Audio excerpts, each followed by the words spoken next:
तो आज हम आप सभी के लिए एक बहुत ही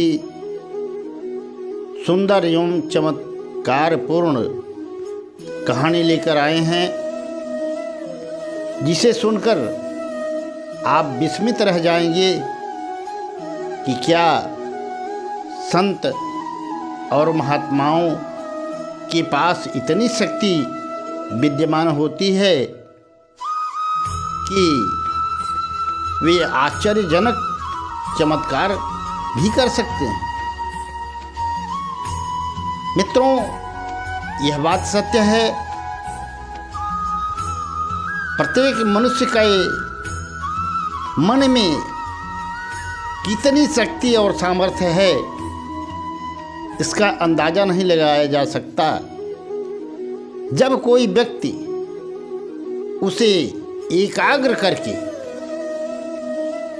वह चाहे परम शक्ति पर लगाए या किसी अन्य वस्तु पर, मन बहुत ही प्रभावकारी कार्य संपन्न करता है।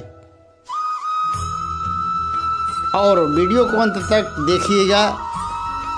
कहानी सुंदर लगे तो वीडियो को लाइक एवं सब्सक्राइब अवश्य कर दीजिएगा। प्रिय मित्रों, तो आइए देर न करते हुए हम कहानी में चलते हैं। एक फकीर थे और कहीं बाहर न रह करके अपने गांव में ही रहा करते थे, और प्रतिदिन तीनों वक्त खुदा की इबादत नियमित ढंग से करते थे। पूरे मनोयोग से नियमित इबादत करते और सदा चार पूर्वक जीवन यापन करते रहते थे, गृहस्थी में रहते थे। और तो कोई था नहीं उनके, केवल माँ थी,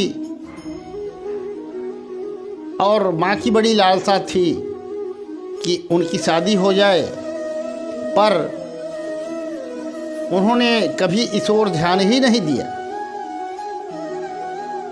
वह उस परम शक्ति में इतने तल्लीन हो गए, जहाँ भी बैठ जाएं ध्यानमग्न हो जाते थे।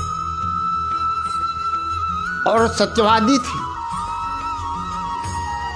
किसी भी व्यक्ति को न बहुत आदर देना और न किसी का निरादर करना, अकेले एकांतवासी हो चुके थे। अपने काम से काम रहना और सुबह दोपहर शाम नियमित खुदा की पूजा उपासना करना, यही उनकी दिनचर्या थी। अब गांव में कोई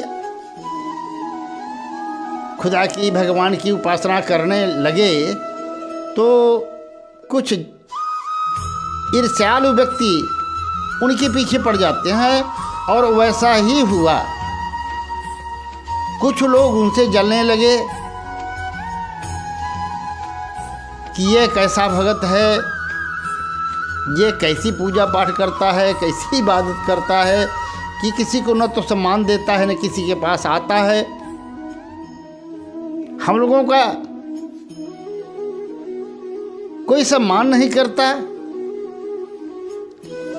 अब इस विचार से वो लोग इतने ईर्ष्या से भर गए कि उन्होंने एक योजना बनाई कि इसकी तपस्या भंग कर दी जाए,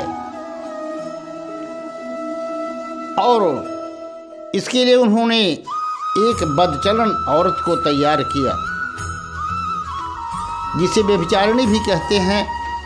इसका चरित्र अच्छा न हो, उसे बदचलन कहते हैं। और उसकी तो वृत्ति ही यही थी उसने कहा मैं तो बड़े बड़ों को गिरा दिया हूँ, इसकी क्या औकात है। वह तैयार हो गई और उन फकीर महोदय के पास जाकर के उसने निवेदन किया, परंतु इन्होंने मना कर दिया। तुम मेरी माँ स्वरूपा हो, मेरी बहन के समान हो, तुम्हारे मुख से ऐसे वचन नहीं निकलने चाहिए, तुम यहाँ से चले जाओ, खुदा हाफिज। और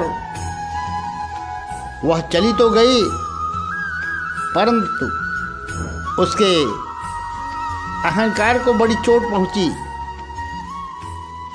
कि मैंने बड़े बड़ों को पथभ्रष्ट कर दिया, अपने सौंदर्य के जाल में फंसा लिया। ये कैसा आदमी है पत्थर का बना हुआ कि मुझे ठुकरा दिया। अब उसने एक चाल चली, किसी अन्य व्यक्ति से शारीरिक संबंध बनाया और उसके गर्भ रह गया। अब उसने जाकर के उन रसियालू लोगों को बताया कि मैंने काम कर दिया है। अब पूरे गांव वाले जो उनसे ईर्ष्या करते थे, सब ने चारों तरफ यह बात फैला दी कि उसका फकीर का अंश इसके पेट में गर्भ के रूप में पल रहा है और उसे इसको अपनाना होगा और शब्द बनाएं। पूरे गांव की पंचायत इकट्ठी हुई और वह महिला भी थी जिसने उन पर आरोप लगाया था। पूरी पंचायत के बीच फकीर को बुलाया गया कि तुम्हारा अंश इसके पेट में पल रहा है, तुम इसको स्वीकार करो। उस फकीर ने कहा नहीं, ऐसा हो ही नहीं सकता, मैंने इसका कभी स्वप्न में भी स्पर्श ही नहीं किया।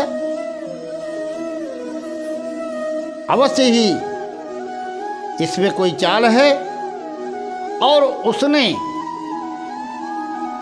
परवरदिगार खुदा का स्मरण करके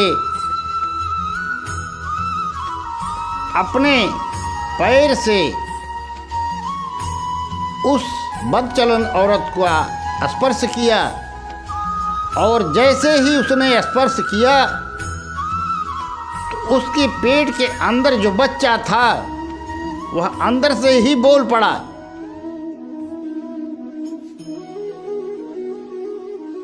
महात्मन, मैं आपका पुत्र नहीं बल्कि यह